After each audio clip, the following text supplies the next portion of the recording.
Booker T. Washington was the most famous black man in America between 1895 and 1915. He was also considered the most influential black educator of the late 19th and early 20th centuries, insofar as he controlled the flow of funds to black schools and colleges. Born a slave on a small farm in the Virginia backcountry, he worked in the salt furnaces and coal mines of West Virginia as a child. Determined to educate himself, he traveled hundreds of miles under great hardship until he arrived, broke, tired, and dirty, at Hampton Institute. In all things that are purely social, we can be as separate as the finger, yet one as the hand in all things essential to mutual progress. He became a star pupil under the tutelage of General Samuel Chapman Armstrong, head of Hampton. Washington was teaching at Hampton when General Armstrong called him aside after chapel. He said he had received a letter from some gentleman in Alabama asking him to recommend a white principal for a colored school they wanted to open in the town of Tuskegee. In 1881, Washington founded Tuskegee Normal and Industrial Institute on the Hampton model in the Black Belt of Alabama. Starting with a broken down building, he used his ability to win the trust of white Southerners and Northern philanthropists to make Tuskegee into a model school of industrial education. He reassured whites that nothing in his educational program challenged white supremacy or offered economic competition with whites. He accepted racial subordination as a necessary evil, at least until such time as blacks could prove themselves worthy of full civil and political rights. As far as blacks were concerned, Washington insisted that industrial education would enable them to lift themselves up by their bootstraps and escape the trap of sharecropping and debt.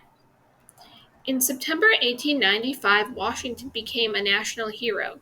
Invited to speak at the 1895 Cotton States and International Exposition in Atlanta, Washington publicly accepted disenfranchisement and social segregation as long as whites would allow black economic progress, educational opportunity, and justice in the courts.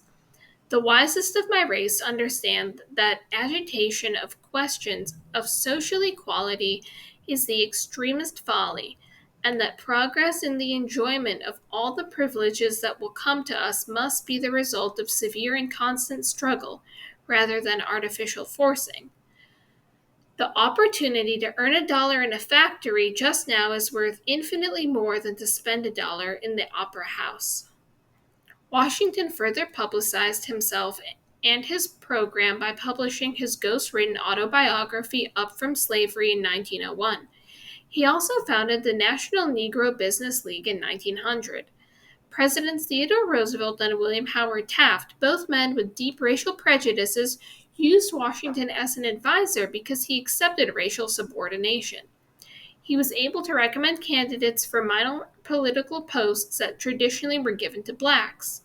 The industrialists who controlled the financing of many black schools in the South depended upon his advice as to which schools should receive funds. In 1903, Washington's policies received a challenge from within the black community.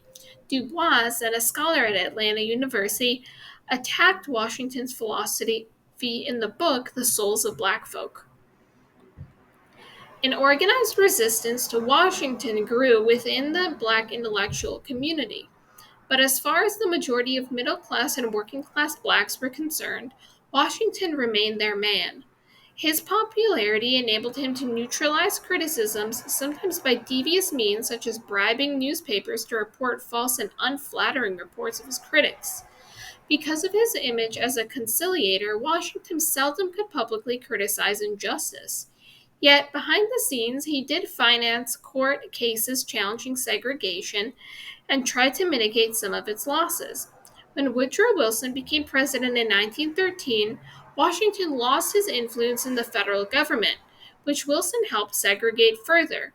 Meanwhile, a new era had begun in the black community, and a younger generation would no longer accept white supremacy. Under the leadership of Du Bois and others, they would demand their political and civil rights.